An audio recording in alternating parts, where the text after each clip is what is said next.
I'm Kara Fitzgerald. And I'm Ryan with Beauchamp. And we co-own Evening Song Farm.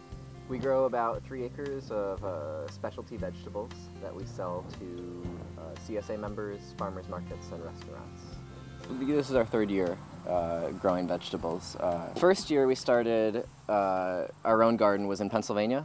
It was on a friend's land, and it was about 1 acre that we managed, and we had a small CSA, and we sold at one farmer's market. And then it went really well that first year. So the second year we grew on a little bit more land in the same spot. We increased the size of our CSA a bit, and we sold at 2 farmers markets. And we also added restaurants that year. Yeah, and the second year we sold to some restaurants as well. And then this year we're in our new location, and we're growing on about 3 acres instead of 1 acre, and we're doing 3 farmers markets this year. So about 1/3 of our sales are to CSA. Maybe 50% to farmers markets, and the rest to restaurants and co-ops and natural food stores. We do 3 farmers markets. We do the Ludlow Market on Fridays, the Rutland Market on Saturdays, and the Dorset Market on Sundays. We really enjoy the connection we have with our customers. It would be a lot less fulfilling to just grow food and not know who's eating it and not get to have conversations with people about the food. So I really look forward to CSA pickup because I like to talk to people about what they ate last week and what they might try this week and things they've liked and things they're interested in trying. And we just get to develop a really awesome relationship with the folks that buy it. It's also really interesting to me to see how the different ways that we market our products translate to a different relationship with the people that we have. And so when we sell vegetables to folks at farmers market, we find that usually people are really excited to get our vegetables, and they get it and they say hello and they see us next week. Whereas when people sign up for a season with us as CSA members, I think that people have a different level of investment in our farm when they become CSA members, and they have a different level of investment in our success. And so what's so interesting to me is to observe how that different way that we set up to market our vegetables can draw different things out of people and can draw a more full connection between us and people through the CSA model.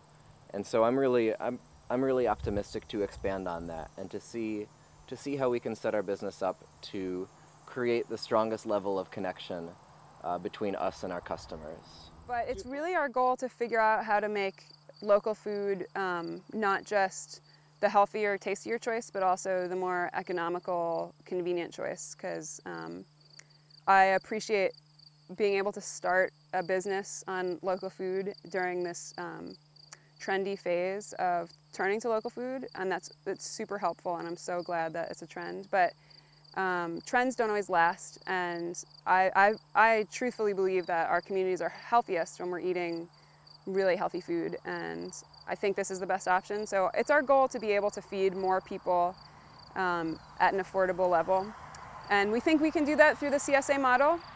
But it means that people have to be willing to eat more vegetables, because you really don't get a price break until you have a share. And having a share for some people feels like a lot of vegetables because some folks aren't used to cooking so many of their meals. So I think the biggest challenge for us so far has been the unknown of growing on land for the first time.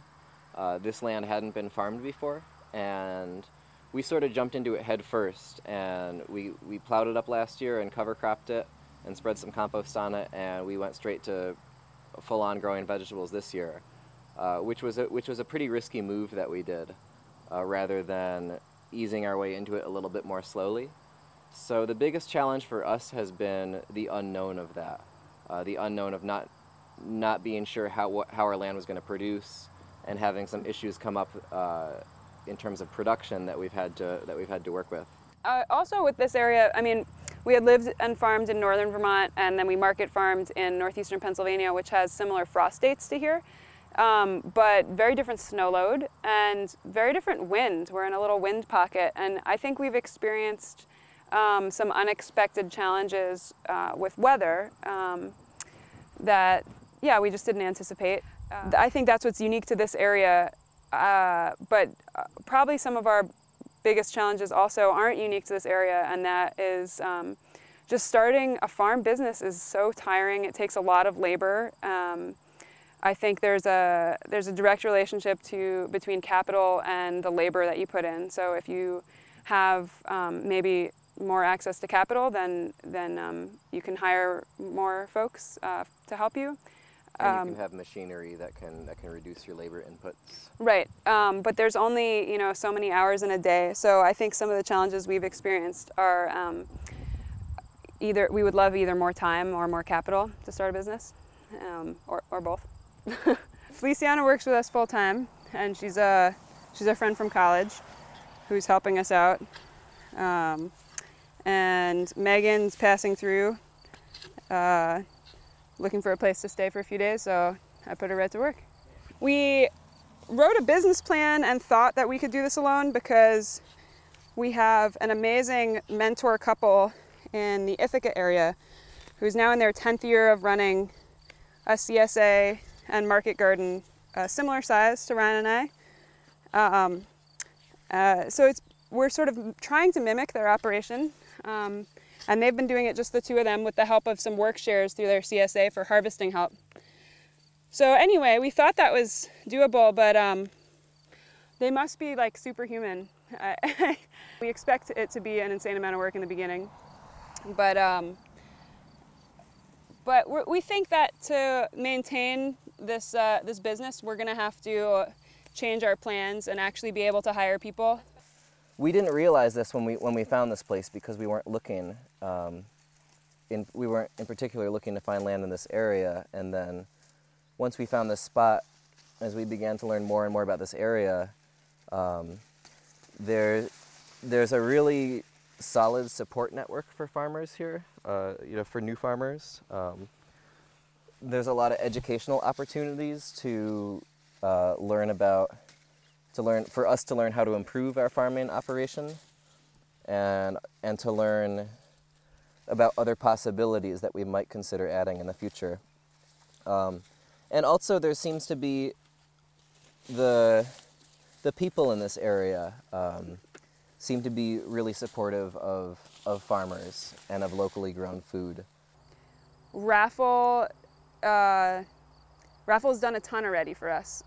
Before we moved up here, we were watching all their summer workshops online, and they were a great resource to connect with, to ask about the markets, and sort of feel out, did people that knew the food system here, did they feel like a CSA could start in Cuttingsville, and would there be the customer interest for that?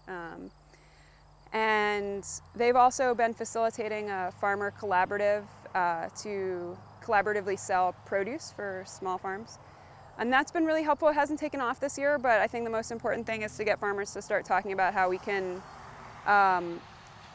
just sort of increase our selling power to the community by collaborating. Because 3 acres feels like a lot for me to manage, but it's also it's a ton of food. It's an absolutely large amount of food, but it's also just the tip of the iceberg for feeding Rutland County. So it's great to collaborate with other small farms and make our food make a bigger effect on the region. One of the ways our communities can become more resilient is by growing more of their own food, and by sourcing sourcing food that that your neighbors grow.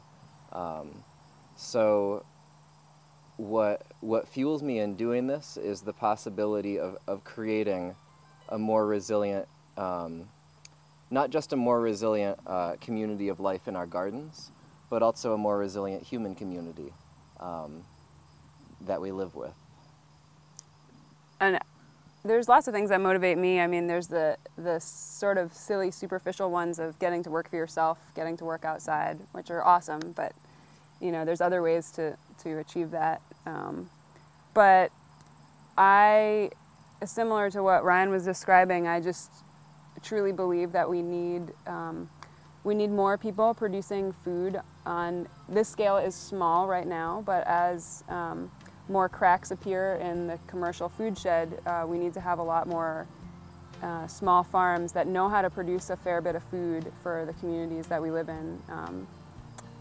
And I just believe a lot in using, developing our skills to be able to contribute to a resilient food shed despite whatever comes our way with the transition of the world.